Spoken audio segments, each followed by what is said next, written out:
Hello, today we're going to talk about how to troubleshoot fried bump and go chips.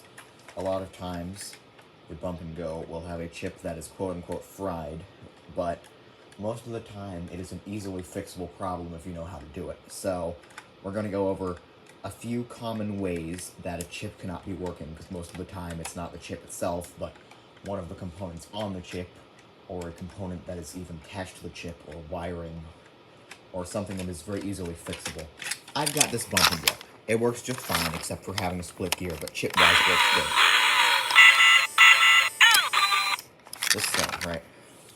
What we're going to do is we are going to, real quick, pop it open. For that I need a screwdriver, which I have, so just going to undo 2 screws right here in front that are basically holding this thing closed. And then we should pretty much have full access to the internals, including the chip. At which point I'll be able to talk about what actually goes on inside of one of these things. To do that, I will have to unscrew the chip from the shell, so we're doing that real quick. And then I will talk about the chip itself and how it is possible to resolve issues. We have 2 sort of chips here.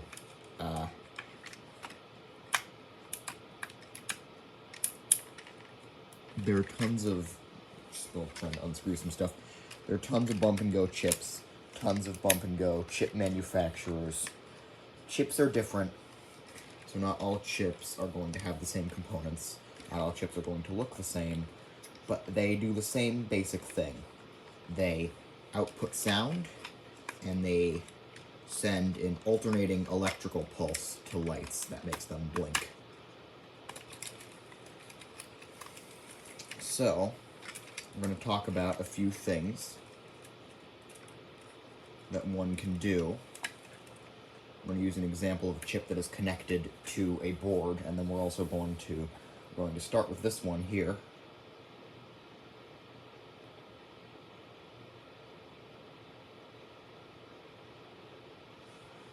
Which is disconnected. So the first thing that you're going to want to check is the pitch resistor, which would normally be attached right here. This one is missing one, but you'd have a pitch resistor, your sort of long, bulbous, see if I can grab one.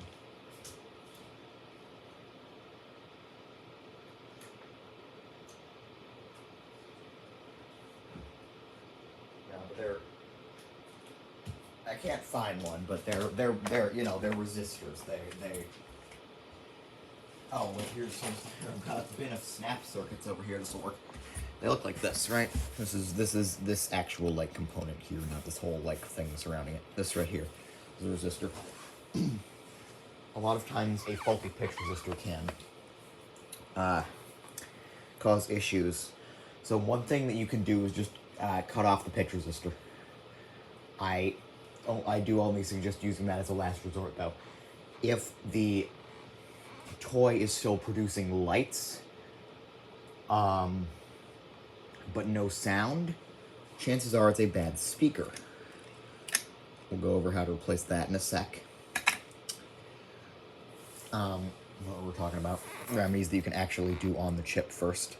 You might also want to replace this little thing that it emits the alternating current to blink the lights.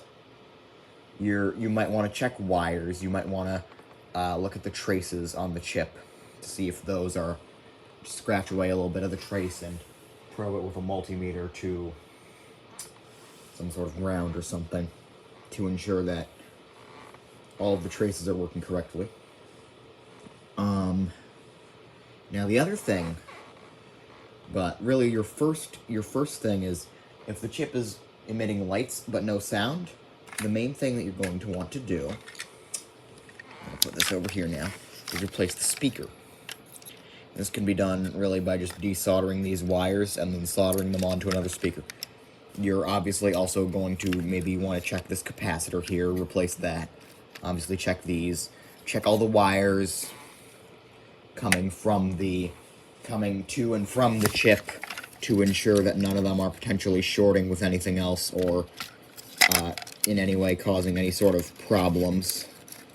Once you're done, you can just pop the speaker back in its little hole like this. There we go. And screw it back in. And yeah, so that is how to repair a quote-unquote fried chip. Some of these methods are more advanced and take a lot of effort, and that screws in there now. Try to get that out later. But if you do, if there's a rare chip, or if you just don't want to purchase another chip or have this, just steal a chip from something else, it is maybe worth it to check some of these components.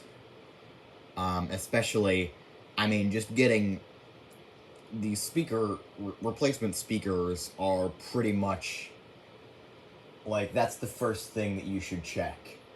Just try and attach the wires to another speaker and check if it outputs any sound from that speaker, and if it does, you can solder it on. You can buy entire boxes of just spare chinafake speakers on eBay. Yes, that's how to do that, I guess.